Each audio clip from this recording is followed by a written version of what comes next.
ఉప్మా రవ్వ సగ్గుబియ్యంతో వడియాలు పట్టేద్దాం రండి.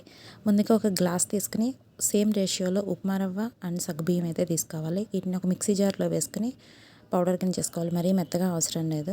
ఇప్పుడు కొలుచుకోండి. ఒక కప్పుడు అయితే వచ్చింది. ఇదే కప్పుతో మనం 2.5 కప్పులు వాటర్ తీసుకొని ఈ మిశ్రమాన్ని అంతా కలుపుకోవాలి. ఒకేసారి వాటర్ పోసేయద్దు. కొంచెం కొంచెం వాటర్ పోసుకొని జారుగా ఇలా అయితే కలుపుకోండి. ఇప్పుడు ఎసరికి ఒక మందపాటి గిన్నె తీసుకుని అందులో 6.5 కప్పుల వరకు వాటర్ పోసి టేస్ట్కి తగ్గ సాల్ట్ వేసి ఎసరు మరిగాక ఇందాక కలిపి పెట్టిన మిశ్రమాన్ని వేసి తిప్పుకోవాలన్నమాట. ఎక్కడ ఉండలు కట్టకుండా జాగ్రత్తగా కలుపుకుంటూ ఉండాలి. ఇప్పుడు ఇక కారానికి 2 ఎండుమిరపకాయలు తీసుకుని మిక్సీ జార్లో వేసుకొని ఇలా పౌడర్ చేసుకోండి. అది అందులో వేసేసేయండి. తర్వాత ఒక టీ స్పూన్ జీలకర్ర కూడా వేసేసి మొత్తం కలిపేసేయండి. వడియం ఎప్పుడైనా పోసినప్పుడు జారకుండా ఉన్న పొజిషన్లో ఉండగా దింపేసుకోండి. ఈ వడియాలు ఒక రోజులో ఎండిపోతాయి. దాన్ని చక్కగా క్లాత్ నుంచి సపరేట్ చేసేసి ఇంకో రోజు ఎండబెట్టేసుకోండి. చక్కగా ఎగిపోతాయి. తర్వాత ఇలా ఆయిల్లో ఫ్రై చేసుకుంటే అంతేనండి, వడియాలు రెడీ.